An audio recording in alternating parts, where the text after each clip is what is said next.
Amically, we will introduce them. Okay. ठीक है. हाँ.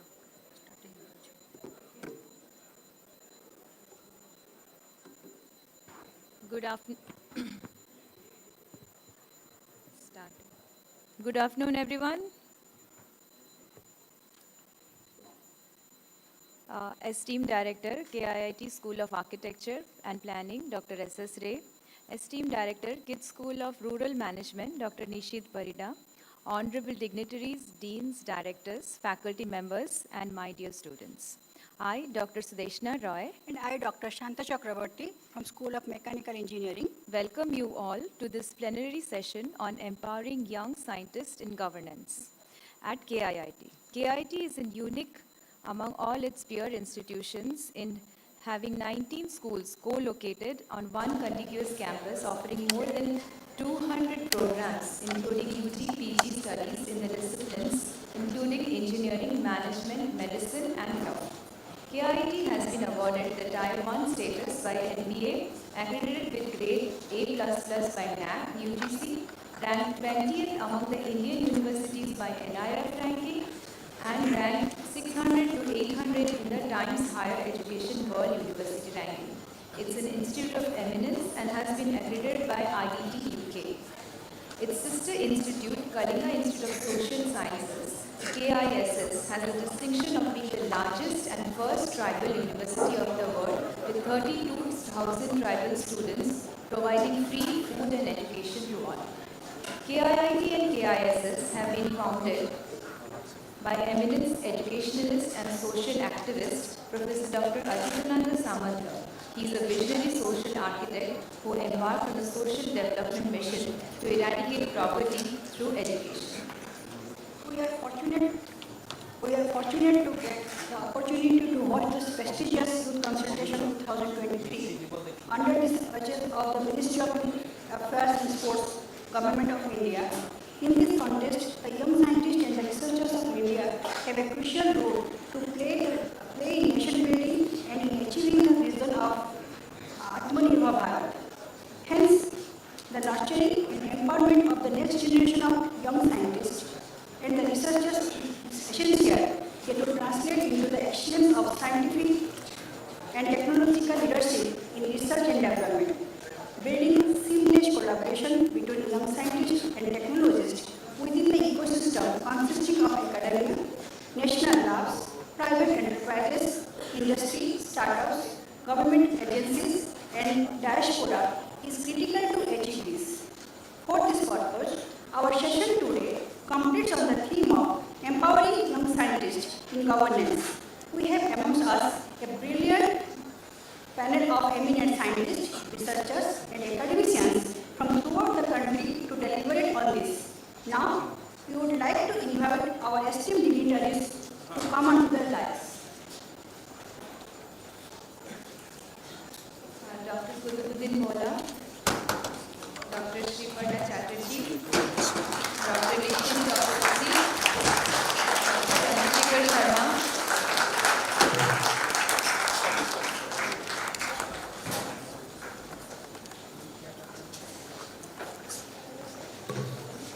today we are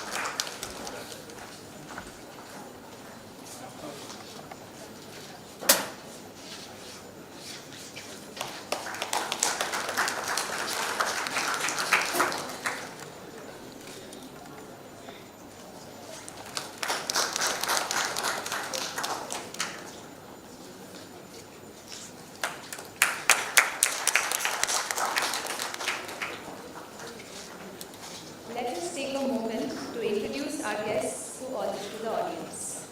I would like first to introduce Dr. Kutubuddin Mola. He is an agricultural biologist and the National Rice Research Institute at Cuttack, Odisha. Dr. Mola is interested in the precise genome editing of rice and uses base editors and HDR methods for rice crop improvement. His group is engaged in developing genome editing tools for plants and utilizes for crop improvement. Now I would like to introduce Dr. Sriparna Chatterjee, a scientist at IIMT Bhubaneswar. Her research interests are in interdisciplinary fields of materials, chemistry, physics, and surface engineering. Inspired by nature, her research is aimed at understanding some of the basic principles of nanostructure architectures and using them in a multifunctional fields ranging from architecture to energy efficiency to clean environment. Then I would like to introduce our next guest in the session, Dr. Chandrasekhar Sharma. He is a professor at the Department of Chemical Engineering at IIT Hyderabad. His research areas include polymer and carbon nanomaterials, carbon MEMS, carbon spun nanofibers, nature-inspired functional surfaces, drug delivery, and biomedical materials. He has received several awards, including the National Academy of Science, India, Young Scientist Platinum Jubilee Award in 2017, SERB Indo-US Fellowship 2016, IEI Young Engineer Award in 2016, DST Inspired Faculty Award in 2015, DST Young Scientist Award in 2015, INAE Innovative Project Award in 2011, Gandhian Young Technological Innovation Award in 2014 and 15, and the IITK Excellence Award for Social Service. Dr. Sharma is currently serving as a member of the Core Committee of Indian National Young Academy of Sciences, INYAS. Our next guest professor is Dr. Rajendra S. Thakur, Associate Professor in Department of Physics at IIT Delhi. His research activities lies in the area of experimental condensed matter physics, angular coemission spectroscopy, strongly correlated systems, surface and interface, and energy storage. He has received INSA Medal for Young Scientist 2015 in physics from INSA President Professor Raghavendra Kadakar Aizer Gopal. Currently, he is the chairperson of Indian National Young Academy of Science, Indian National Science Academy.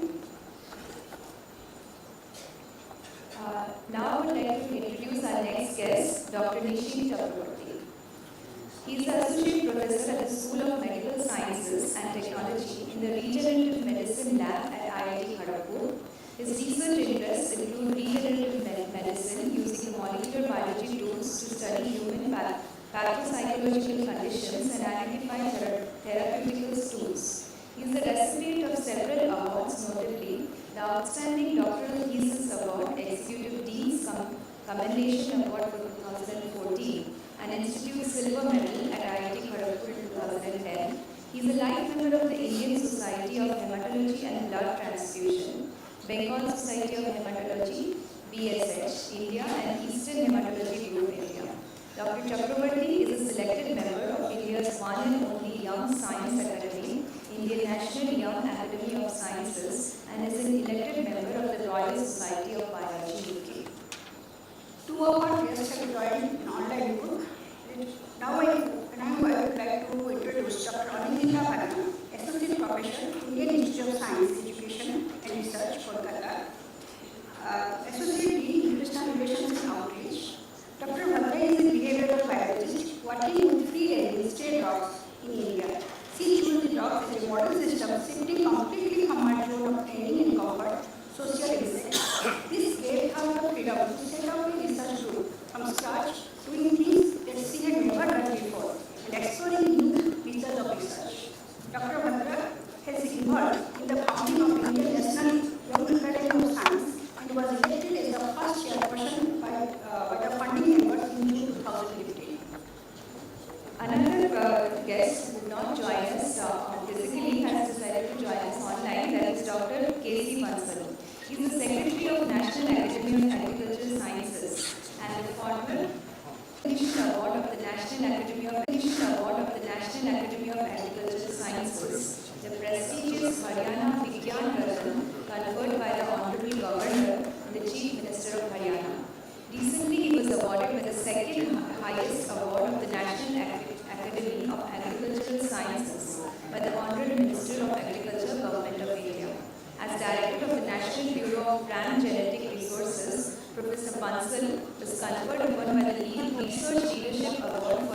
There was some problem, right, with their voice? Couldn't hear their voice. in research, education, No, we lost their voice for some time, right? and management. I couldn't hear He is anything. fellow of Yeah, I also two could science hear. academies of the country, National Academy of Agricultural Sciences, India, and the National Academy of Sciences, India.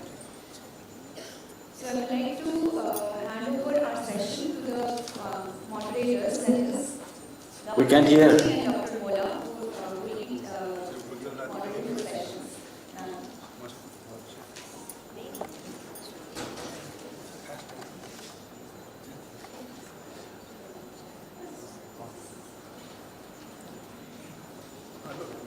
Good afternoon, one and all. Yeah. On behalf of Indian National Young Academy of Science, No sound, please. We can't hear. I, Sripada Chatterjee, and my nearest colleague, Dr. Kutubuddin Mullah, extend our thanks to Ministry of Youth Affairs for accepting our proposal of curating this session on empowering young scientists in governance. Thank you, Meeta-ji, for your kind support. We also thank KIIT to host and providing us all possible support. Now, hearing this title of this session, all the students probably were thinking that why the scientists even need to take part in governance. Okay? So, because as we think that scientists' job is to do research and to teach. Now, let us allow to brief you the background of our thought. We must admit that science and technology play an undeniable role in shaping the future of any nation. ES realizes that leadership is vital to an early career faculty or researcher. Today's novice is expected to lead tomorrow by setting a vision and executing strategy and needs to possess a new arsenal of skills and mindset to lead effectively. Our world is becoming increasingly connected, and the future leader must have a global citizen mentality, which means thinking globally and embracing diversity. Leaders must understand and appreciate new culture, actively seek diverse team, and lead employees with different backgrounds and know how to enter and succeed in a global platform. Along with expertise, they should be open to embracing upcoming technologies and understanding the know-how to serve the nation. They must be unpretentious, poignant, and insightful. However, in our country, the inclusion of young minds in leadership or policy-making bodies is not practiced in a foolproof way. In Indian academic system, a young scientist is generally judged on the basis of his or her academic CV that mainly focuses on science article, maybe research grant, student guidance, etc. Hence, to nurture and empower our country's young scientists and researchers, it's necessary to develop policy guidelines that can be translated into appropriate program. In this backdrop, the Indian National Young Academy of Science proposed to curate this brainstorming session entitled Empowering Young Scientists in Governance. So we have 5 eminent and energetic panelists with us, and they represent 5 different disciplines: engineering science, biological science, physical science, agricultural science, and medicinal science. So what we will do, we'll first hear from our panelists, one by one. And finally, we would like to hear from Professor KC He is a very senior administrator, and we would like to have recommendations on possible best practices that can be adapted or maybe have already adapted in our current system. With this, I request Professor Chandrasekhar Sharma to start his deliberation. Before he starts, I just take a second to mention here that Professor Sharma is the youngest professor in IIT Hyderabad, and probably he is the youngest dean in NIT IIT systems. So let us congratulate him, and you please start.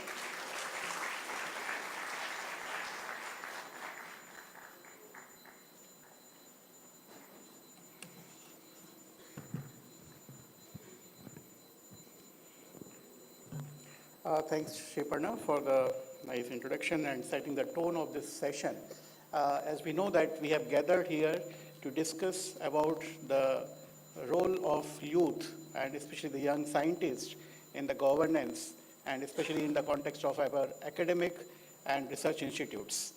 When we talk about the young scientist, now we should be clear that what is the definition of being young in the science.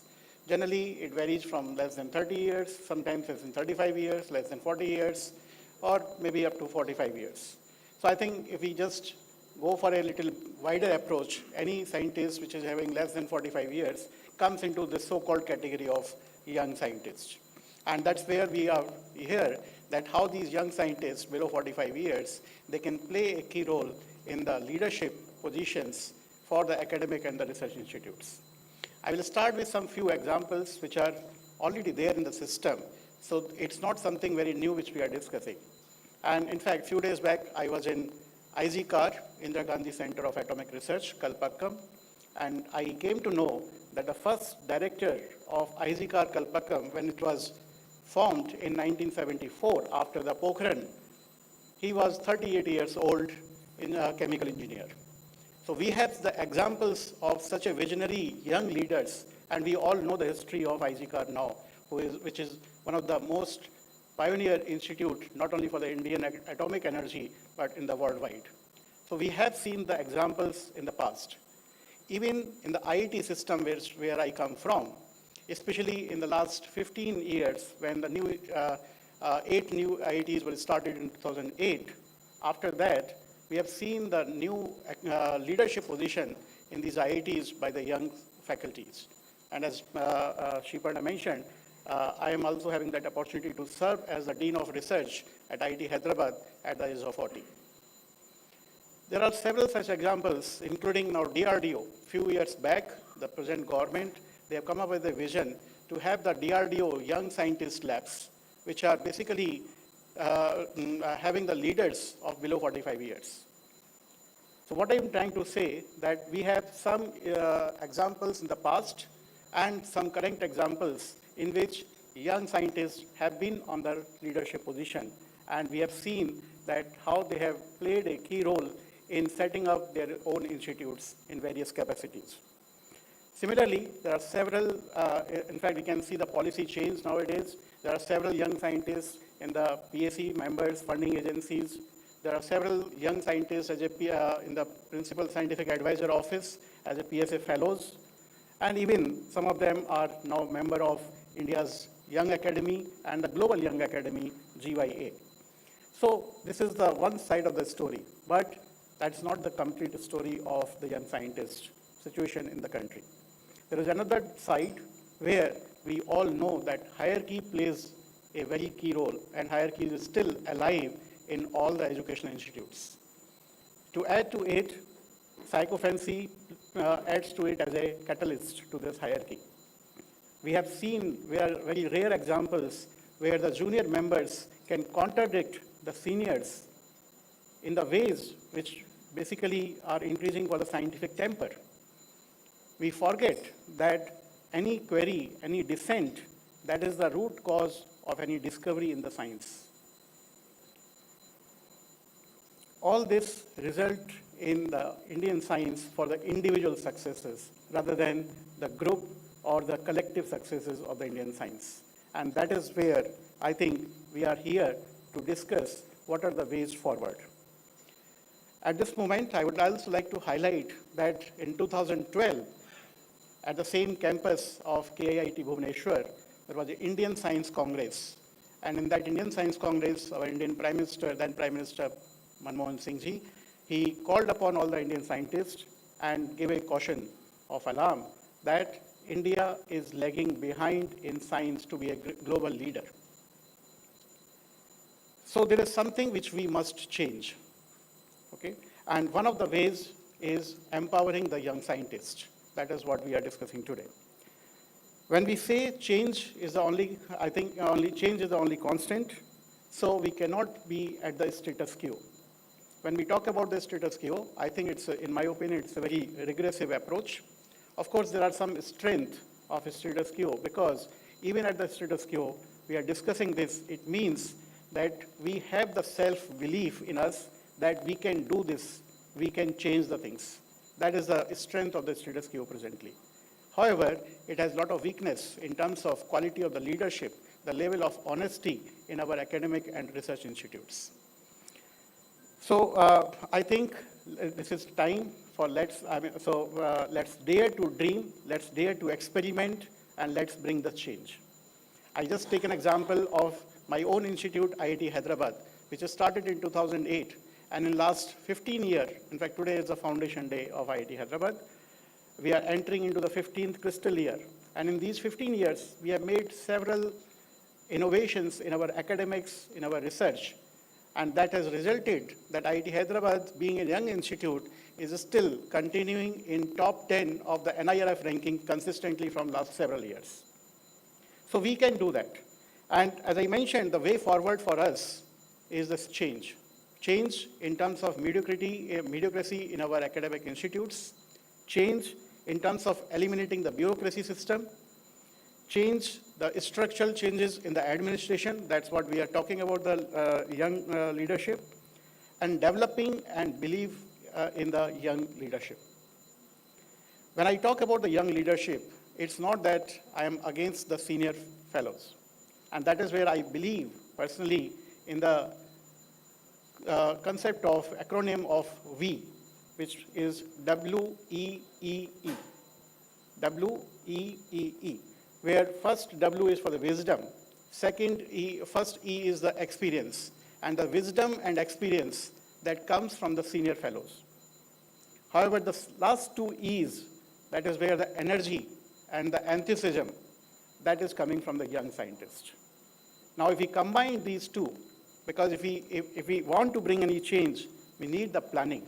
The planning needs the experience, and that is where we have to have the senior fellows with us. However, when it comes to the implementation of those policies, implementation of that change, we need energy and the enthusiasm, and that is where the youth can play a bigger role. So, only planning without any proper implementation is as good as no planning. So I think we need planning where we need the experience, but at the same time, we also need to focus on the implementation strategies, and that's where the youth or the young scientists may play a bigger role. So let's develop a thought process where we respect each other, where each one of us believe in our strength, and let's connect together to bring this change. Let's build strength to strength, rather than talking about the weaknesses of each other. Let's build this change, let's bring this change, let's build this strength to strength for a better world and the self-reliant or Atmanirbhar Bharat. Before I conclude, I must end on a positive note that one such concept of youth, bring youth and the old, it was in 2015, where the Indian National Young Academy of Sciences, INIAS, was formed by the Senior Academy INSA. And one of the speakers will be talking about the INIAS, what INIAS has done in the last 8 years. And I think that is one example of this young leadership in the country, especially in the science. Thank you. Thank you, Professor Sharma. Now I request Professor Nishant Chakraborty from IIT Kharagpur to deliberate.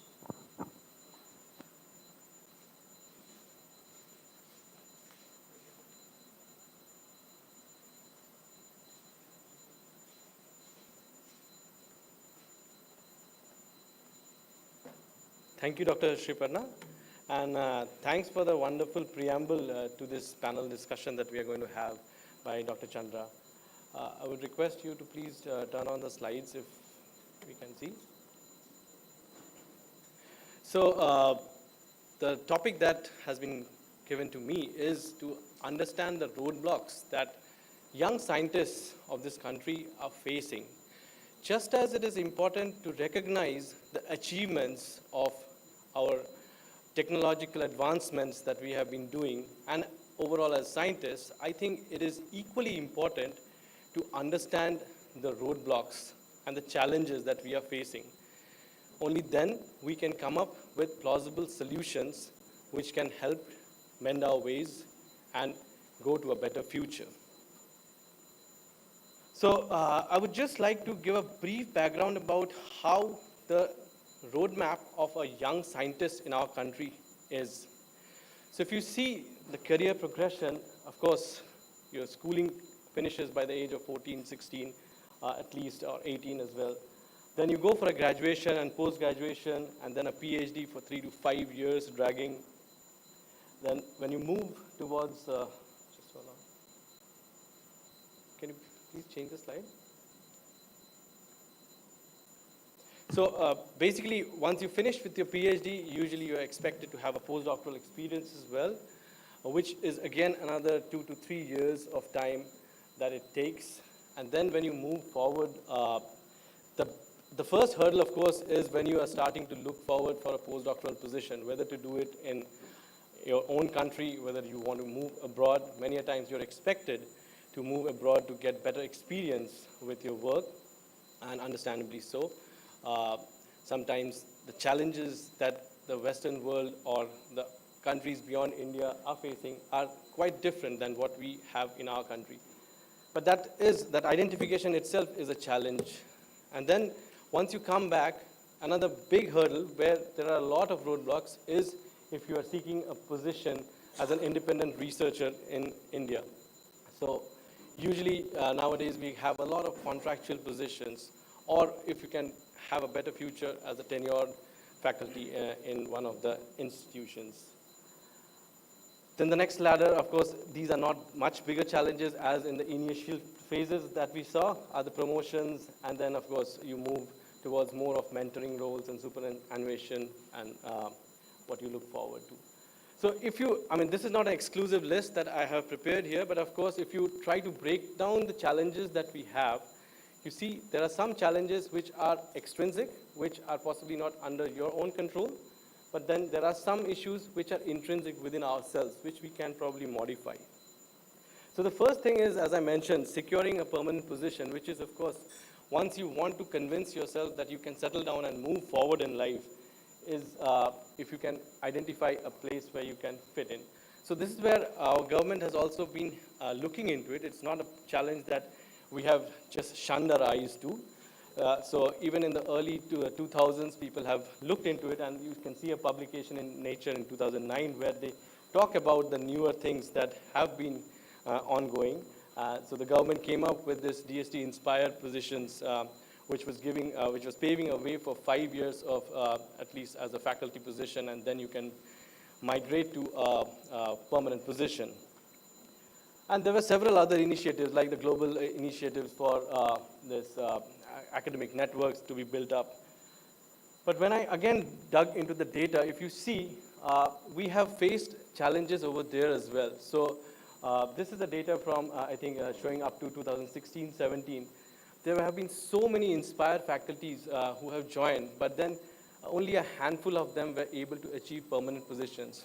Now, of course, it is understandable that you cannot give permanent positions to every person who comes back, and maybe it takes a very long time as well. But then we probably need to rethink and revisit how we can have a gradual progression and move towards permanence. The positive note is that we have had quite a few people who have been able to secure good positions in academic institutions in our country, like I mentioned about the 550 positions in the field of biotechnology. The next challenge, once you get a position, is about research funding. Where do you want to, look for what is the research area that you are identifying, and then where you want to seek your funding from. So identification of the place where you want to seek from is easy, but then whether you will be able to get this funding is, of course, very challenging. That depends on how the government is investing in research. So as of now, if you see the trends, we are aiming towards a $5 trillion economy, but if you look at the GRD as a percentage of GDP, it is still not yet reaching the 2%, and it is expected, as you can see, co-founder of Dr. Krishnan had mentioned that India should hit at least 3% of India's GDP, and private contributions also should jump up from what it is right now to way higher. Only then probably we can think of getting more involved in research and giving more technological advancements. Of course, when you have secured your fundings, the next thing that you are looking into is whether you can look into what the international community is doing in terms of research. So access to research is again a major challenge. So very recently you might have heard that India is moving towards this one nation, one subscription concept. So I will not go into the details of the challenges encountered here, but basically you can understand most of the journals, the international journals that we have for research publications, they are either subscription mode or an open access. Now, subscription mode is basically our libraries have to pay a hefty amount of money so that we get knowledge and we get the research outcomes from various countries. If you do not want to go in that route, then you have to have the open access system, which essentially is another challenging part, because if you want to publish in good journals, they charge hefty amounts of fees for publishing, which is challenging for a country which is in this growing phase. So there are several different concepts, and if you want to read more, we have recently published from the Indian National Young Academy of Sciences. We have published it in the Proceedings of Indian National Science Academy, where we have discussed about the challenges of open science. So please feel free to go to this literature article that we have here. Procedural hurdles, of course, just like in any job, you will have procedural hurdles that we will be encountering. Complex paperwork, bureaucracy, set of approvals that need to be in place, complex compliances. But then we need to accept things, but not only accept, but also propose changes when we are facing the hurdles, when we need to explore and talk about the issues that we are facing. So even from INIAS, we have put in a lot of efforts. We have done a survey on PhD students, what are the problems that they have been facing, especially during the COVID period. And now we are also doing a survey on our postdoctoral researchers and trying to understand what are the hurdles that they are facing. So, of course, there are quite a few other surveys that we are looking into. For example, young faculty members, what are the issues that they are facing in terms of procedural hurdles as well. One of the things which very recently happened, which kind of has, to an extent, demotivated young Indian scientists Nishan, you have 2 more minutes. Yeah, is the scrapping of the 300 awards. So from Indian National Young Academy of Sciences, we have also presented these concerns as a letter that we had in our website. Gender disparities is not only a challenge for our country, but of course a challenge globally, which we have been trying to achieve some things, and we have tried to initiate many things where we can probably help our women scientists. So the government has also tried to introduce these women in science, Kiran schemes, the WISE PDF, SCRB Power. We need to acknowledge our challenges as well. There is a two-body problem in academia, which is well known, yet I think in most cases, two-body problem is basically where the spouses need to get separated into different institutions when they want to work, but how do you maintain a family then? That's a challenge that probably has been ignored for quite some time. We need to acknowledge that. And of course, encouraging women in science and gender-neutral childcare leaves could be one possible way forward as well. And of course, one thing where we have lacked so far, and from our side as young scientists, we have tried to reinitiate this, is reconnecting with society. Of course, it is not only INIAS which is striving towards this, DST and SCRB has been working a lot as well.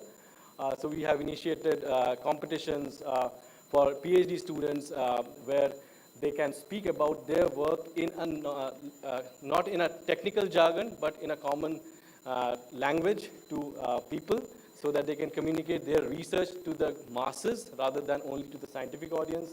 We have imaging competitions, then thesis competitions, and so there are several things that can be done and that should be done. What we need to, I think I will leave you with these words, which is known to everyone, but I just wanted to reinstate that please be the change that you want to see in the world. And only once we talk about this, we will be able to achieve a better future. Thank you.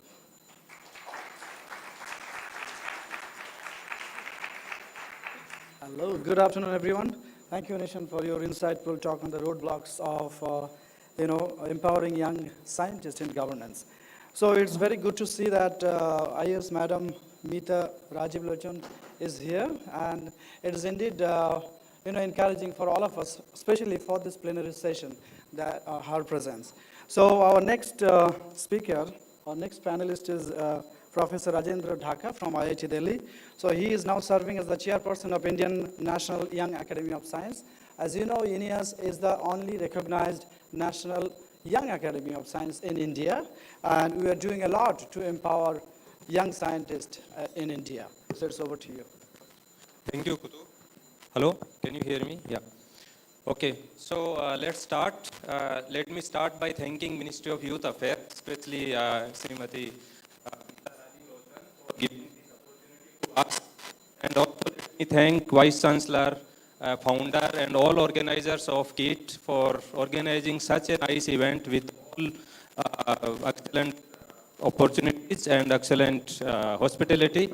And I must thank all organizers for having this hall full for this event. So as I was discussing with my friends, that 95% audience here in this hall are youth, and 5% remaining who are living in youth. So all 100% audience are believing in youth, and the theme of this particular is very much relevant with Y20 as well as with young scientists. Hello. So what we are doing, I thank Chandra and Nishant for shaping this session very nicely, and Nishant already discussed few things about what we are doing at INEAS. INEAS stands for Indian National Young Academy of Sciences. And as it was said, it was founded by a senior academy called Indian National Science Academy, INSA, in New Delhi.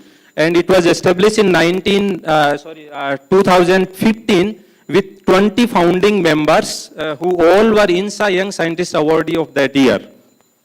And the current structure of INEAS is we have chairperson, we have core committee members, and what I want to emphasize is that we are currently 108 members from all over India, all our institutes, and all our science streams, science engineering streams. And we also have 65 plus alumni members where we are very much connected to each other, working together to empower young scientists, to help young scientists, to help the scientific society to connect science to society. So in these directions, let me also, why I am showing these slides, because I want to emphasize that we are also very inclusive for gender, and I am very much happy that in our core committee, we have very healthy gender ratio. And not only in the core committee, in our INEAS membership, we have more than 33% women scientists who are part of INEAS.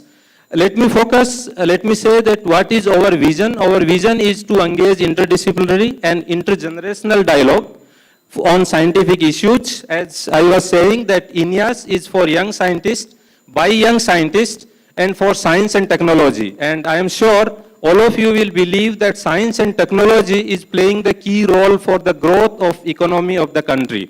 So empowering young scientists for doing science and technology is very much important for the growth of country. So our vision is to promote science education and outreach. We do a lot of networking among young scientists across the country as well as around the globe. And we do collaborate with other senior young academies as well as other young academies of neighboring countries to empower young scientists to contribute back to the society. So what we basically do, we do outreach activities. As I was discussing, that to empower young scientists for governance, we need to start from schools. We need to start from beginning, not that we are up to the level and then we start nurturing them. We should start from the school level, and that's what we exactly do. We start doing outreach activities from school and college. We go and teach them. We go and motivate them for taking science for their higher education and contribute to science and technology.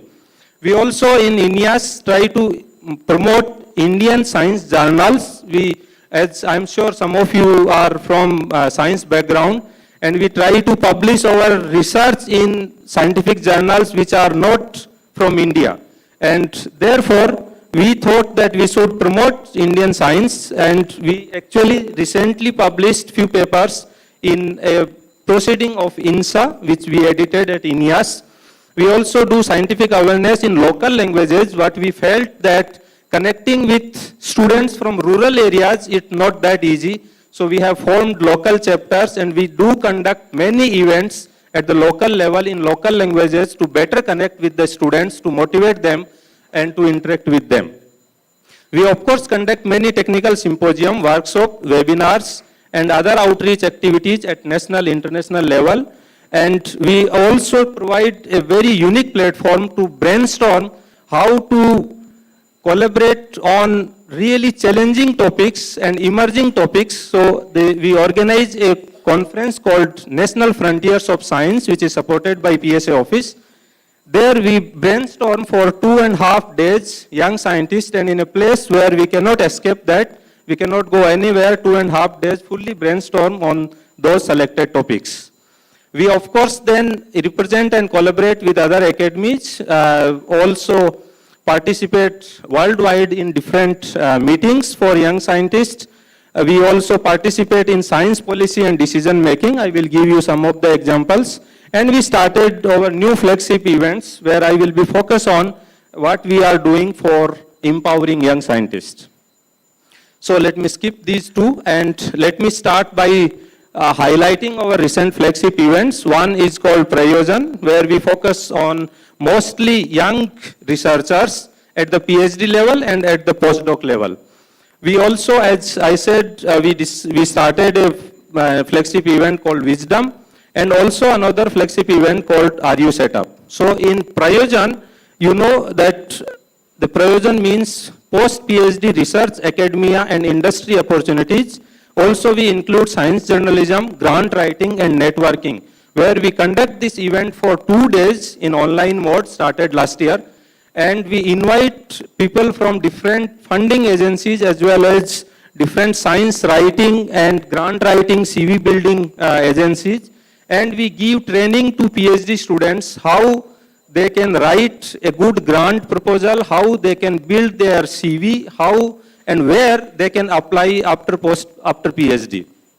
And of course, for this year, if some of you are PhD students, this year the event will be next weekend and you can apply for this. These are the few glimpses from last year. The another event is Are You Set Up, where you know the objective of this flagship event was to connect with rural area students and teachers. And we started this last year where we invite students from rural area and we conduct these events at the local level, local chapter level in local languages to better connect with the students. And I will just show you some glimpse at the events we organize at Mumbai, at Kharagpur, and all these are in local languages at IIT in Uttarakhand and Varanasi, in Mathura, and at various places and in local languages. Another important flagship event, as we all are aware and we all agree that the gender gap at higher level, especially at the faculty level and at the governance, this is clearly visible, especially in scientific society. Women developing interest in science, but then often not pursuing career in STEM due to one or the other reasons. Right? So in view of this, INIA's focus to bridge this gender gap, we organize various webinars, interactive sessions, 3-minute talk sessions in our Wisdom event, and so many efforts we have taken from INIA's side. So these are the few glimpses from the last year. And for this year's event, we are preparing now, which will held in the month of May, June.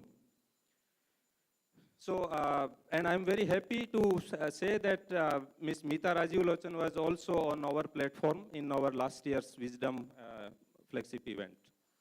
We also put special efforts for gender inclusiveness. So we organize various programs to how we can tackle, how we can get rid of this gender bias or the gender, to make a healthy gender ratio. Then Nishant already talked about Saransh, 3 minutes thesis presentation, where the idea is how a student can communicate his or her thesis to a general public, to society in normal language, not in a scientific language. If I go and talk to a common man in my village in scientific language, he or she will not understand. So this is what also we are trying to train students. This is what the National Frontiers of Science we organize every year with the help of, with the support from PSA office, where, as I said, we brainstorm for 2.5 days on selected emerging topics of science and technology, and that will result in scientific collaboration among young scientists across the country and across the disciplines. Then, of course, we organize our mid-year meeting in the form of technical symposium, where again we discuss on various selected emerging scientific topics. These are some glimpses of last year, where we organized this event at BARC. As Nishant was saying, we also address a couple of challenges faced by young scientists. So we actually do a lot of survey and then try to publish them as white paper, and we then communicate to the policy makers to make those positive changes for the benefit of young scientists. For example, you can see India's PhD students, they are facing many challenges in India for independent researchers. This was the article published last year. And for this year, we are doing survey for these 3-4 important topics, where you can see career challenges for young independent researchers, for postdocs, for underutilized workforce. There are n number of people, all are well qualified but not being utilized in effective way. And also support for science teaching in Indian classrooms. That is also very important topic. We are working on these. We also speak a lot of things about scientific and policy-based lectures. We organized a couple of lectures in our last GBM. We published also a newsletter of our all activities in different languages to connect with the society. And these are some glimpses of our GBM this year, where we talk about different issues and how young scientists can contribute in the governance and in the policy document. We also organize National Science Day, and we invite school students from different schools to interact with people for interaction and for motivation. So these are few glimpses of Science Day 2023. And there are a couple of more things where we collaborate with different agencies, nationally, internationally, with other young scientists academies around the world, and so on. So I will just show you some glimpses. Some initiatives for Science 20 also we do. For example, I would like to highlight, we celebrate International Day for Women and Girls in Science. I would also like to highlight here that under G20 umbrella, we initiated Model 20, which was initiated through Ministry of Education by IIT Hyderabad in collaboration with INEAS. And there are 6-7 themes, and this call is open. The last date is extended up to 25th of April, and I would request all students to take part in it. This call is already available online. We will provide the link to all of you. And we also do a lot of activities for science communication and admin for training programs in different languages. We also address a couple of interesting topics, particularly nanotechnology for science and technology growth. At local chapter, we do a lot of activities. In fact, this was also very important initiative where we started recognizing the scientists of India's past and future. So we did a couple of activities in those lines. We also take support from SCRB, DST, and other funding agencies to organize events for students at different level, from school to PhD. And our many members are recognized with many awards and fellowships. And with this, I would like to thank INSA presidents, INSA secretariat, and all my colleagues for support. And thank you all for listening. We will be happy to discuss your doubts, your questions, and what more INEAS can do in these lines. Thank you so much. Okay, wonderful. Thank you, Dr. Dhaka. So thank you for elaborating on the mammoth work and initiatives taken by INEAS. May God bless INEAS with more funding and has more direct and indirect effect on policymaking in India. So yeah, we would love to have questions later, but our next speaker is waiting from online. We are missing here physically Dr. Anindita Bhadra from ISER, Kolkata. Let me mention here that she was the founding chair of INEAS in 2015. So over to you. You can present. Thank you, Nishant. Am I audible? Am I clearly audible? Okay.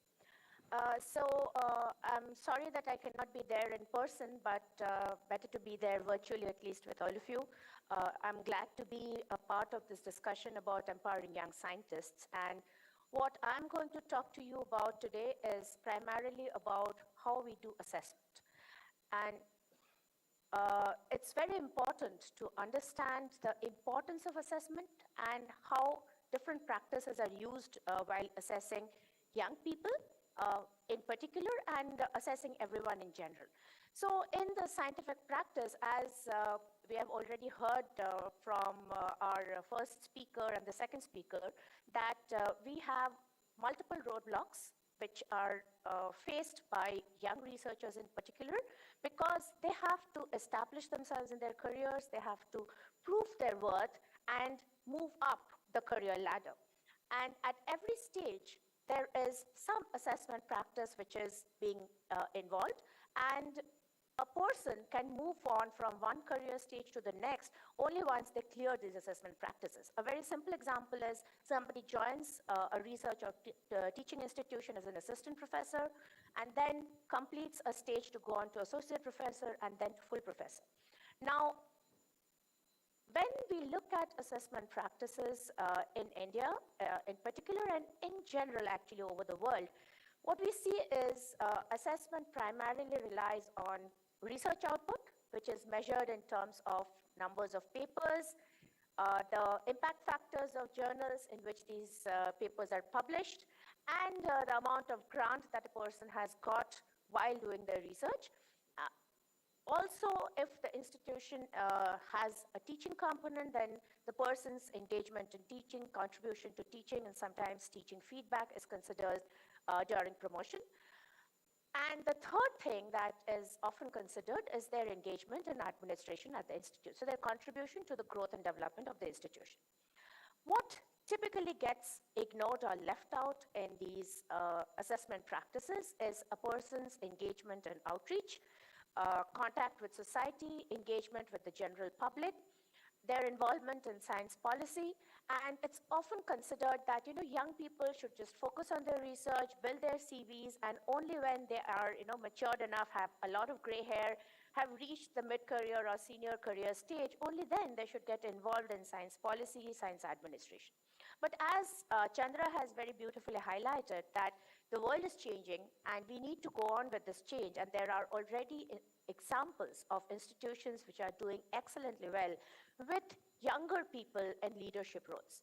The advantage of having younger people in leadership is that they, as again Chandra said, the V model, they are high in their enthusiasm and energy, and they can also easily think out of the box and break silos, which becomes more and more difficult as we grow older, as we become kind of more entrenched in the system. So to have disruptive thinking, you need younger minds. But then when a person is contributing to policy, contributing to outreach, administration, then it is understood that they might not have equal amount of time available for research as another person who's doing only research. But then what administrators, policymakers really need to consider is short time in which vaccines have been produced has been possible because of global sharing of data, open science, open access practices, and networking across domains of science. This is the need of the day. We cannot do science in silos. We have to talk to each other, we have to break down disciplinary boundaries, and we have to collaborate. Often, young researchers are told that you have to show your research papers, which is with you and your students. This is the day when we need more and more interdisciplinary research, and we cannot just say, why are there 30 authors in a paper? Why are there researchers from 5 different institutions? How do we assess your research? So I firmly believe that we really need to relook at our assessment practices. We cannot rely on just quantity. We have to look at quality, and quality cannot always be measured by matrices. In fact, if you look around the world, more and more organizations across the world are giving up the practice of using scientiometrics. The H index, the impact factor, these are now being rejected because of researchers' output in all dimensions. You are looking at something that is very, very stereotyped and very, very focused from a business model perspective, because all of these matrices are basically what journals have come up as a business model. So what is the way out?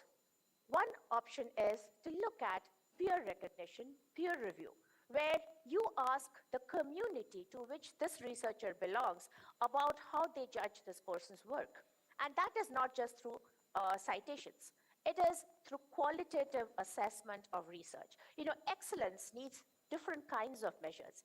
And a researcher who is contributing to different spheres of science, not just their research, but teaching, administration, policy, outreach, should be valued as someone contributing positively to societal change. And this person should be given credit for the way this person is contributing to the general ecosystem of research and science administration. This is something that we really need to think about when we think about how you empower young scientists, because of course we need the disruptive thought of the young scientist. We want the energy of the young scientist, but we also do not want young scientists to draw back from contributing positively to society because they're worried about their next promotion, they're worried about their next research grant, they're worried about whether their institute is going to tell them you're wasting time doing all of these activities while you should be spending more time inside your lab. Another very important thing that often gets discussed, but there are not always solutions that we find, is the gender balance. When we are assessing a researcher, the person's personal history does not come into the assessment process. But when you are looking at two people who are applicants for a position, and one is a woman researcher who has had a career break because she was raising a family, and you assess her at par with the male who has 2 more papers published in this year when she was taking a break, then you are not doing justice, because contributing to society through bringing up a next generation citizen is positive. And this should be taken into consideration while you are just looking at numbers. So when we are looking at number of papers published, and you are saying that, okay, you took a 6-month break to have a baby, so you should come back next time and appear again for an interview. This is not fair. This is damaging to the ethos of the person, and this hurts the progress of an individual and eventually harms the ecosystem. So we have to be much more receptive about personal obligations, responsibilities, and we also have to remember that it is not just gender, because when we are assessing young people, often people who are below 45, as Chandra mentioned, they have 3 kinds of responsibilities. One, of their own careers, research labs, students, administration, teaching, so their job. Second, responsibility towards their children, because these are also people who have young children to raise. Third, responsibility typically towards aging parents, because they are the ones that the aging parents are relying on. So 3 generations are depending on this 1 or 2 individuals of this age group who are also struggling to establish their foothold in the academic scene. And when we are thinking about inclusivity, we cannot ignore this. We cannot have, one-size-fits-all measures which can be just looked at in terms of numbers, because we are so worried about there will be an RTI if this does not happen, so we need numbers Dr. at the Anandita, end you have where to we can finish in say, In Yes. another 1 minute, another 1 Yes, minute. I'm just wrapping up. So we cannot just say that we need some numbers to show that this person is rank 1, this person is rank 2, but we need to look at all applicants with more empathy, and we have to come up with better measures for assessing quality and assessing excellence. I'm going to stop here, and I'm later happy to take more questions. Thank you.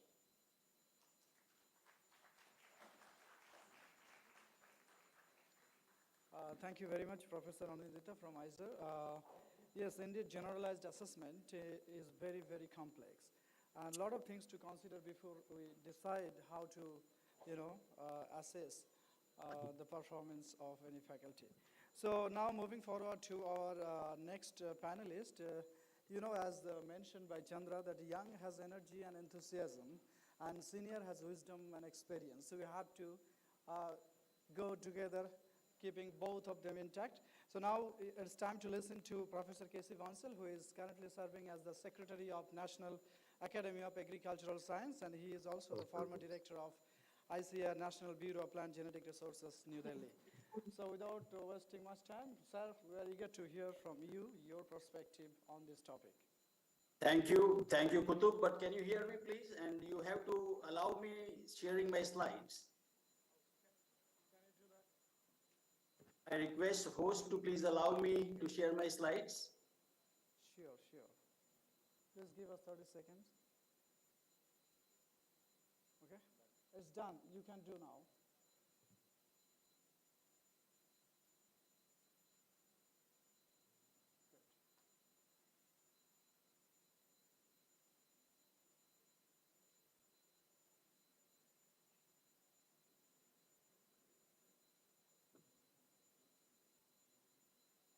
Can you see my slide, Kutub? Yes, it's perfect. Okay, thank you. Good afternoon to all of you, and thanks to the organizers, particularly the Kalinga Institute of Industrial Technology and INIAS, the Indian National Young Academy of Sciences. And I'm very fortunate to be part of this young group, though I consider myself not as old and experienced as Kutub mentioned. But I think I fit in the category as well myself, because if you define young, by productivity, over and above 65 years of age, only you are more productive, that's what the science says. But nevertheless, this was on the lighter note. Well, the topic given to me is the recommendations on the possible best practices that can be adopted or adapted in the current system. And here I'm talking about, in general, youth power. Youth power, when I'm talking to you all, I'm talking as the collective, strength of young scientists. And not only in India, all G20 countries together, and even at times, painting a bigger picture, the world around. So youth power need to be harnessed in science and as well as in good governance, because youth is always on the move, changing with the time and fast adopting new technologies.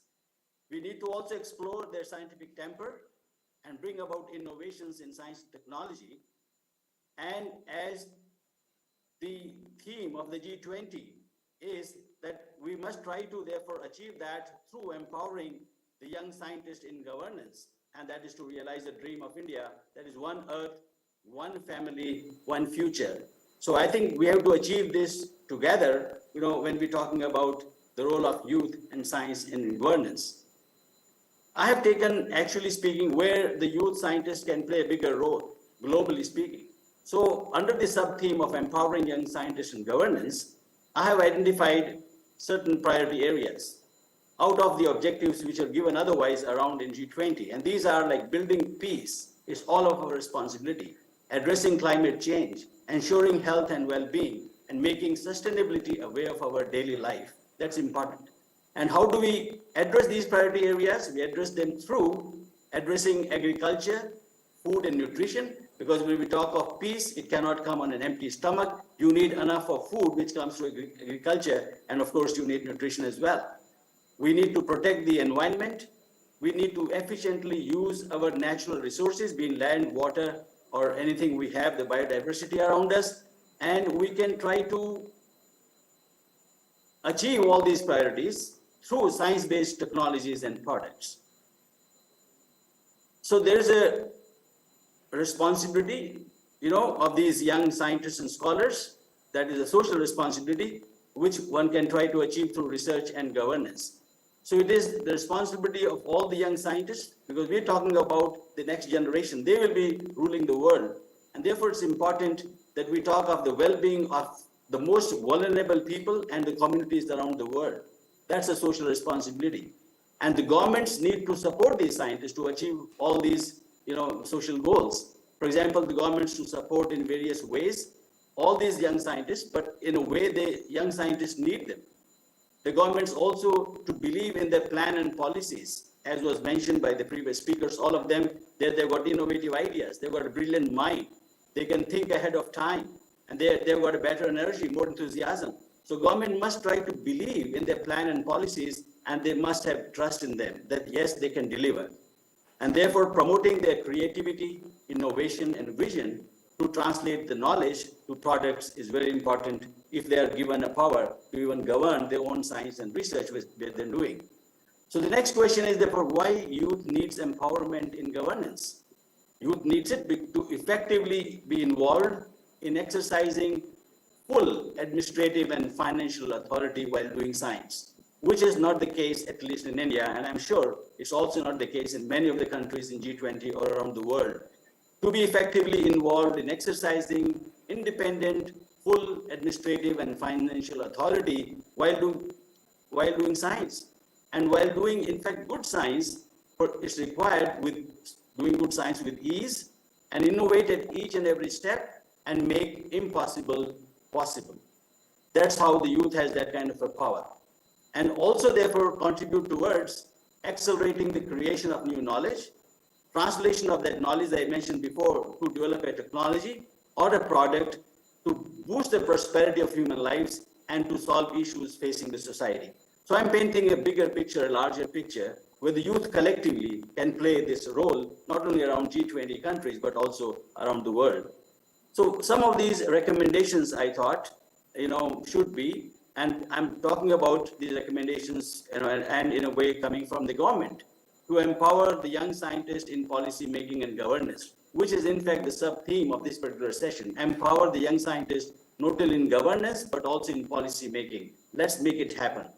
Next is governments to provide trainings and develop educational programs for the young scientists on policy and governance. It's very important. There could be a regular building of these capacities for the young scientists in policy and governance while doing good science themselves. And also foster or promote global collaboration among young scientists and scholars around the globe.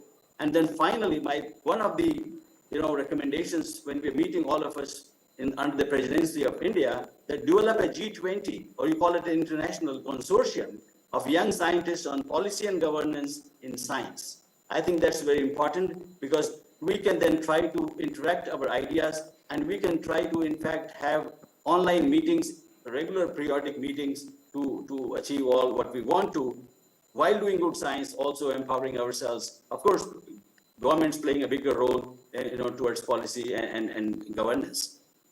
And then the question is, why 20? That is because to build the world that we want, ultimately, because I'm talking of the next generation. You are going to live more than we live, So therefore, it's important for these young youth, not only the scientists themselves, the young youth. I see every youth has a role to play as a scientist and to build a world of peace, happiness, prosperity, and togetherness, and leaving no one behind. That is the inclusiveness is always to be important and to be remembered. So these are some of the recommendations, of course, which are broad in nature, but which could be applied to various countries around the globe, not only the G20. And I think this is an opportunity we can even discuss more, as we go by throughout the year. We have until this December 23, under this G20 program. So finally, I have a pleasure in thanking Government of India, Ministry of Youth Affairs and Sports organizing this particular Youth 20 program under the aegis of G20, And I'm thankful to the Kalinga Institute of Industrial Technology. I'm thankful to Indian National Young Academy of Sciences and to all the previous speakers who actually are the members of INIAS. And then finally, of course, I'm thankful to the two moderators who did a great job, Kutub and Sriparna. And friends, thank you all. Thank you for this opportunity to me. And I'll be very happy to take up any further questions if we have, on the topic, please. Thank you, Kutub. Thank you all. Thank you, sir. Thank you, sir, for your brief and crisp presentation and a lot of way forward and also saving us time. So, oh, sure. So, sir, okay. So it is already answered. So, Secretary, Yes. Youth Affairs, Government of India, want to have a question? Oh, to everyone, okay. So this is now open for discussion and we will have a question and answer session. So first question is from Madam. Yeah, thank you. So, Meeta Rajiv Lochan, my question is regarding one of the slides that I saw that talked about science and society. So in that slide, what was said was that it is the responsibility of scientists to communicate their researches in layman's language to people. But I would take this point further and say that when we talk about agendas for research in science, so do you think it might be a good idea to ask local stakeholders about what those agendas are? Currently, it seems to me that many of these science agendas are driven not so much by local stakeholders, but by international research projects. So there's some big research project going on. We pick it up because, everyone wants to be published somewhere. But don't you think that, how do you think we might be able to look for themes which would be important for local society? Do you think that is an important point? Yes, oh, that's a wonderful point you have raised, Madam. So this is, I think, one of the panelists and maybe other can also comment. So this is, the gist of your question is to listen to the stakeholders and then design your research program. Am I right, Madam? Yes, exactly. So I would first go to Professor Bansal and then I will come to other panelists. Can you unmute him?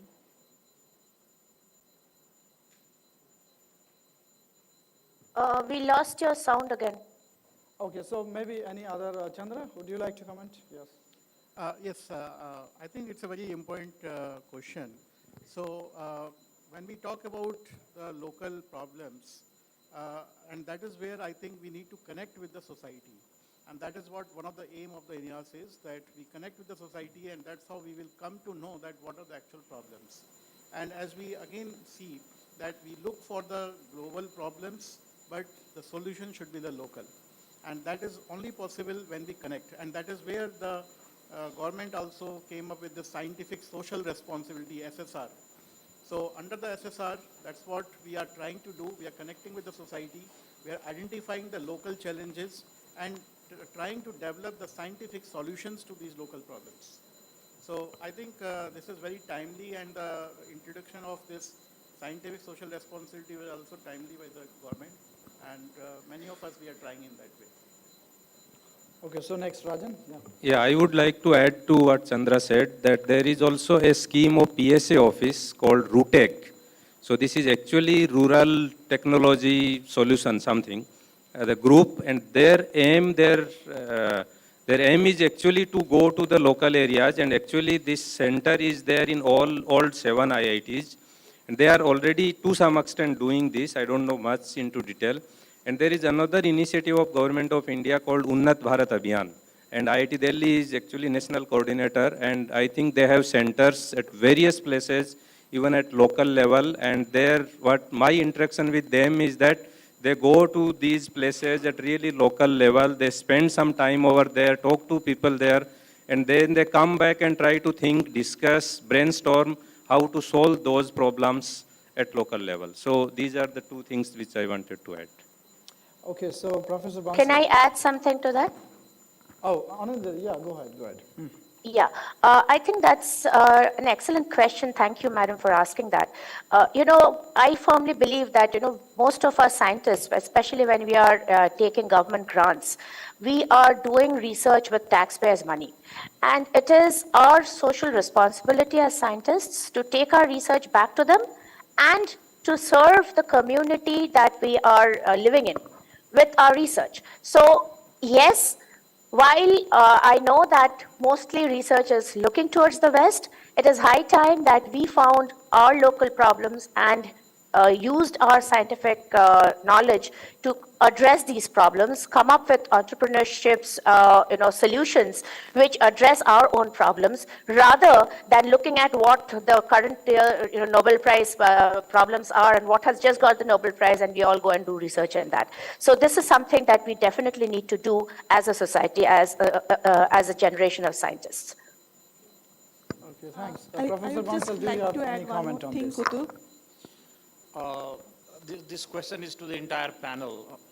Shouldn't there be an association for young adult scientists, thereby meaning students from high school, secondary schools? Because in India, what I have felt is that high school students are not exposed to research in general, more so in scientific research at the high school level, as a result of which research at the college level and beyond doesn't quite take off. So shouldn't there be an association like that which encourages research activities at the secondary school level? Sir, there And are second is, I heard one of the presenters talking about interdisciplinary. I also at KIIT, I keep hearing interdisciplinary. Interdisciplinary research, very good. But shouldn't this interdisciplinary should also move towards counter-disciplinary? Because scientific development has to be with human face, with openness to environmental protection. When it is just interdisciplinary, there is always blindness, and scientists get lose sight of the lose sight of the side effects that the research can bring. So I want to bring your attention to these two things. Oh, who want to come first? I think your first question, I think, is very valid point. In fact, INEAS is the platform, and we are already targeting school students. And I don't remember the number, but we have already, targeted large number of school students to motivate them, to make them aware about the current research. We bring them to our institutes, we show them our research labs, our innovation, our, for example, robotics club, and there are different of such innovation technology being developed at institutes, in CSIR labs, in IITs, in other organizations. So we are actually, last 8 years or so, we are already doing this, but I think what you are saying is correct. I'm not really aware of if there is some organization, such organization, this Indian Congress. actually university has one program called Manak. So Yes. where actually students from 6th standard onwards, they can do project and they can deliberate and they can present. So it's a nice initiative by DST. So students can explore and they can take part in that program. So Can I come in, Kutub? Yes. Yeah, I think it's a very good suggestion, but I would like to filter that actually a little bit down, because we're talking of, inculcating that kind of a research interest into these school students, which is good. In fact, as Dr.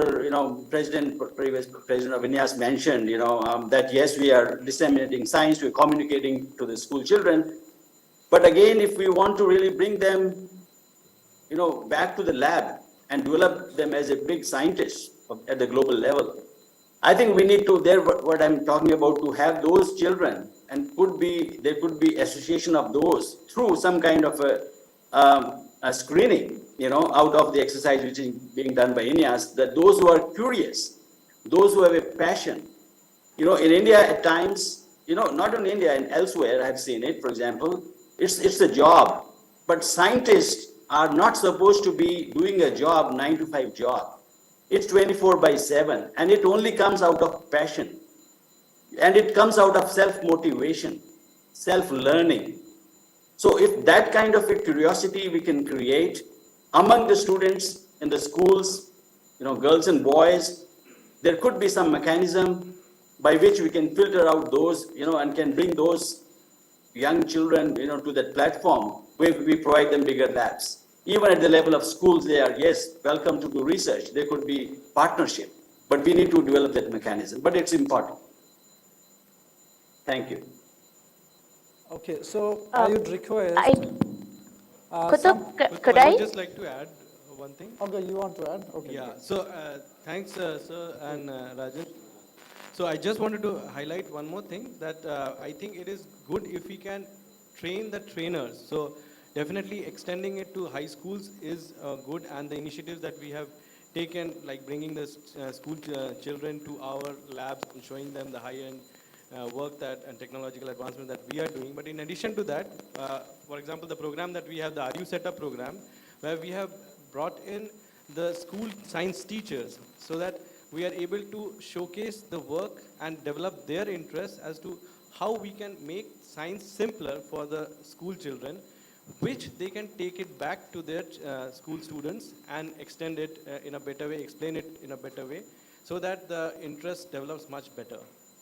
And coming to the second part of your question, sir, yes, counter-disciplinary research is also very important, and I think that is a part of the interdisciplinary research which we are already doing. So I don't think that they are kind of exclusive, so they can be done hand in hand, and that is what we are striving to do. Okay, so Anindita has something Yeah. to say, yes. Be quick, Yeah, please. two things regarding the first question. Actually, PSA office back in 2016-17 had started an initiative which was, the idea was to actually have these very bright, curious students being mentored by existing scientists in the high school level. But that program kind of didn't take off properly and fizzled down after a time. So at that time, INEAS was engaged in acting as mentors. So INEAS members opted to be mentors for these students, but then this was not taken forward. Actually, there is another program, in addition to what INEAS is, of course, doing, there is another program of which is run by this HBCSE, Homi Bhabha Center for Science Education. So this is called Vigyan Pratibha. And the idea is that science teachers and maths teachers from currently KVs and JNVs are receiving training across the country in different centers where they are told how they can be using their time better to teach science and get more students motivated by doing hands-on exercises, which is part of the syllabus. So we take things from the syllabus and develop modules where the teachers can use hands-on activities to get the students more engaged and interested. And the idea is that, from a very early age, if you can get students curious about science and build scientific temper and get students motivated to take up science as a career choice, or at least be trained in scientific methods from a very early age. So that is the idea of the Vigyan Pratibha program. So there are government level programs which are doing this kind of activities, but I think we need more. I think the interdisciplinary question you quoted was from what I said. And it is, of course, very important to look at the side effects of the science that we do. And when we are thinking about the Sustainable Development Goals and we are falling back way behind the target of 2030, it is the need of the day. In fact, currently we are celebrating the International Year of Basic Sciences for Sustainable Development, and this is again a big call to scientists to think sustainably and do their science in a sustainable manner. And yes, when we are talking about interdisciplinary, that does not mean that we just talk across disciplines, but it's also important that we are talking, in terms of what is sustainable science. And this is absolutely what the future of science should be. Okay, thank you. So I quickly go to Chandra for 30 seconds. Yes. And then I will take another question from any students. Otherwise, we do not have time, okay, students. So I Okay, just Chandra, want to first. add to the first question. I think you are very right that we should have a kind of formal association of school students. And that's where I want to highlight one thing, that science should not be a subject of only the center. Science should be a part of the state science and technology boards, and that is where we fail miserably in India.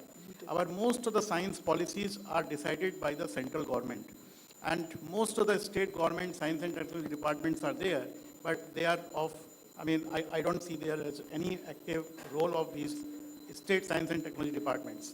So if you have to reach out to the school students, I think the state science and technology departments have to play a key role. They have to come forward. That's it. Okay, great. The question from a student? Yeah, hello, panelists. My name is Madhav. I'm a student of MBA Rural Management. So my question is, how can young scientists from rural areas be encouraged and provided with opportunities to participate in the decision-making processes? Thank you. Could you repeat the question? The last part of the question. Yeah. How can young scientists from rural areas be encouraged and provided with opportunities to participate in the decision-making processes? Decision-making processes. Chandra, you could go first. See, I think it's not a matter of when we say about the decision-making process for the young scientists. I don't think there is any differentiation between the rural young scientists and the urban young scientists. Because when we are young scientists in a position, then we work for the nation, and the demographical representation is not a concern. The concern is, even whether you are urban young scientists, for example, we are not part of the decision making as it should be. And that's what we all are discussing. So rural level, I mean, this problem is not at the rural and the urban level. This is problem at the policy making overall for the young scientists. Great. Also, another question from one young... Yeah, hello. Sorry, I understand time is very short, but yeah. All the questions have been very administrative oriented, how to get science to rural areas, how to encourage promotion or cross-cultural, interdisciplinary science, counter-disciplinary, etc. So mine is a little bit more personal. So it's like, as a BTech student, as a first year or second year, whatever, if you want to get into research, CSE, mechanical, whatever department you are, you obviously need a mentor. You can't just get up and start publishing in H-index 37, 35, right? So one question is how to choose a mentor. And another one was mentioned in the discourse today was the H-index trap. That is, you're trying to publish in internationally recognized journals, et cetera, et cetera. So, I mean, how do you, again, the minister also asked a very pertinent question about the social side of research. So that was one. And another one is, when you're doing research, you don't get to do entrepreneurship. So how do you manage both? Because the research you're ultimately doing is contributing something to society which will help the society. And which can be made into a business, cannot be made into a business. That's secondary. Profit is secondary. So this was my question. And the last one was networking. So because one was permitted, but you have already asked two. Yeah, I've asked, I think I've asked 5, 6. You can ask us, we are here. No okay, problem. Later on, but okay, any one question, please answer. Yeah. So I think, let me come to your first question. See, today, there are almost every IIT, they are opening their internships for the undergraduate researchers. And I'm not taking example of IIT Hyderabad, but I have seen all the IITs right now, they are accepting the application for the summer undergraduate research interns. So, and these are open for all the BTech second year, third year, MSc first year, and integrated MSc students. So you can definitely participate, you can apply in those programs, and you can participate in the high-end research at the undergraduate level in most of these IITs. Now coming to the entrepreneurship, I will just take one example of IIT Hyderabad. In IIT Hyderabad, we have enabled the system in such a way that even the BTech first year student, if they want to work on their project, which is some called dream project for them, we are even asking them, they can take the 1 semester off, and we are providing some financial support, the mentorship, and the semester off provision, so that they can work on the project, and if it is successful, they can take it as a startup. If it is not successful, even then, we are giving the 6 credits so that they do not lose the semester as it is. It is basically compensated in terms of course credits. So there are, even in the 6th semester, I think we are the only IITs, one can correct me, who are giving the 6th semester completely off for the internship. So you can essentially go for the internship in the 6th semester. It's not the summer internship for 2 months. You can go for 6 months internship in the industry, and you earn the 6 or 7 credits for that. So these are many such innovation which are coming in the academia, and the national education policy is also talking about that. So there are a lot of entrepreneurship opportunities for the BTech students. I would like to highlight that. Okay, Rajan, please. Yeah, I think your first question, I would just add what Chandra said, that these type of schemes are there in almost all IITs, probably in all other institutes also they have these internship schemes, even in CSIR labs and all. So now you are the one who, if you are interested, please look for such opportunities, apply for those chances, and then go there and then apply your ideas and do your research. Nobody will stop. But you are the one who will, look for these and apply and put efforts. Okay, so I'd like to listen also from the academic perspective if NAS has any initiative. Sir, Professor Bansal. Okay, do academy has any initiative on this? No, oh, you're talking to me. I couldn't hear you well. Sorry, Kutu. Okay, no problem. So I think we must end here because... No, I'm talking up. Yeah, I could hear the question was very well taken by, I think, the previous panelist. But from the academy's perspective, what I can say that we are doing some nutritional, challenge program with the school children, particularly girls. Actually speaking, we're trying to educate them and bringing them to these high levels of education on quality, nutritional quality, actually. I'm talking about. That's what National Academy of Agricultural Sciences is talking about. Started that program. Okay, sir, thank you. Thank you so much. Yeah, thank you very much. So, because of the paucity of time. Oh, so there is a request from the chair, Aeneas. One girl student question can be taken. This is a, okay, great. Yeah, this is also a wisdom initiative. So, women empowerment in science.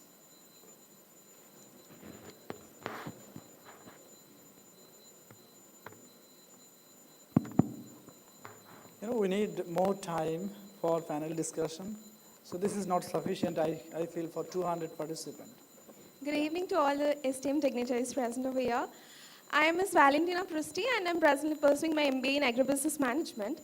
My question to the forum is the existing education system conducive to preparing young individuals for active participation in decision-making process? If not, what modifications can be recommended for the prevailing education system in India? Who want to take this question? Among online also, or anyone? Anindita or? Yeah, go ahead. Yeah, go ahead, Anindita. Okay. Yeah, I think that's an excellent question. I would say yes and no, because if you look at just the syllabus of the education system across boards, then it's all oriented towards how much you can mug up and how much marks you can get, and that is the rat race that all the students are in, unfortunately, these days. But I think the education system is not really what is going to give you leadership, but your involvement and your growth during your school and college days. And there, the individual teachers, mentors who train you during your entire lifetime, and the school or college that you go to where you get opportunities to engage in activities, that is what gives us, the leadership training in life. And many of us who are here today must have gone through this kind of leadership training. But yes, when you are talking about what can be done, I think the NEP is already addressing some of these, where we are talking about all-round education and development, and where we are talking about the students should be allowed to, choose their own paths, and there should be more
youngsters, the young faculty members, the young students.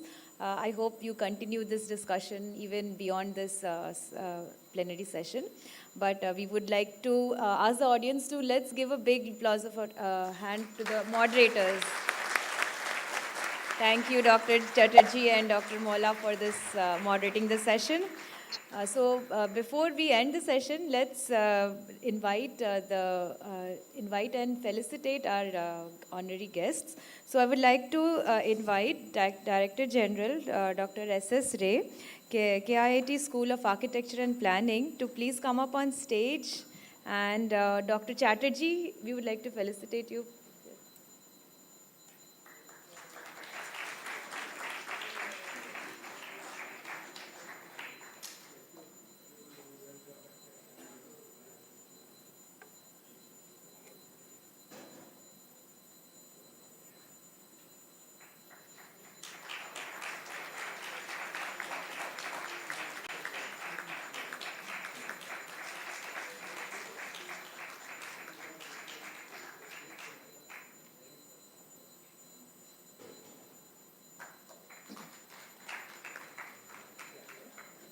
I would next like to request Dr. Mola to please come on stage. We'd like to felicitate you.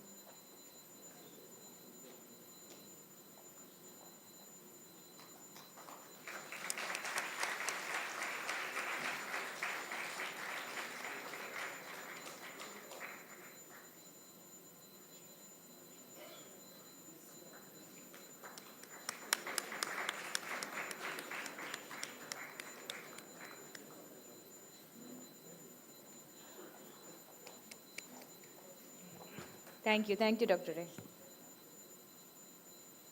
I next invite Dr. Nishit Parida, Director, KIIT School of Rural Management, to please come up on stage. And Dr. Dhaka, please, we would like to felicitate you.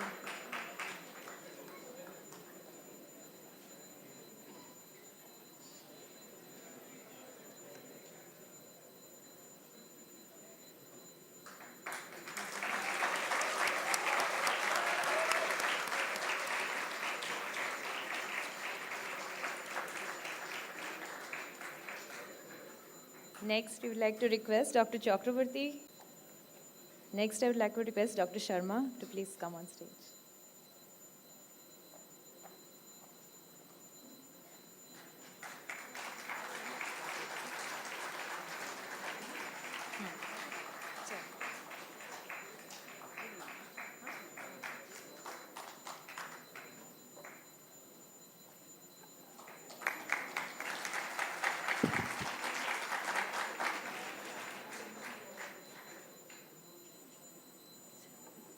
Thank you, sir.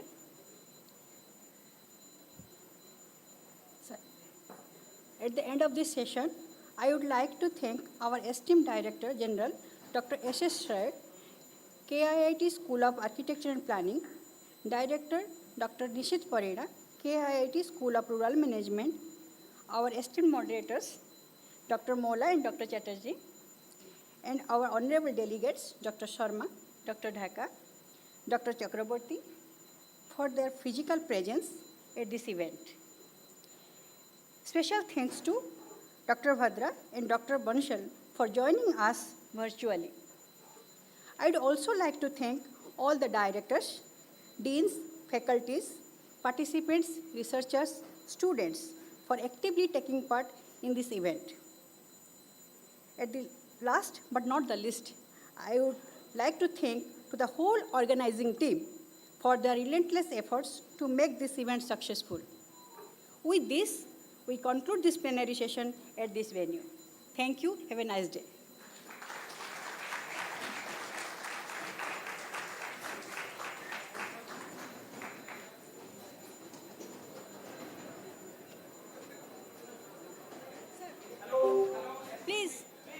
Please sit down.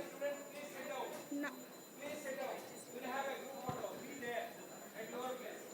Requesting all to please have their seats. We'll have the final photograph. So everything is incomplete without the photograph. Yes. We'll request the guests to please stand there. We'll have everybody together. Chalo, dame jai.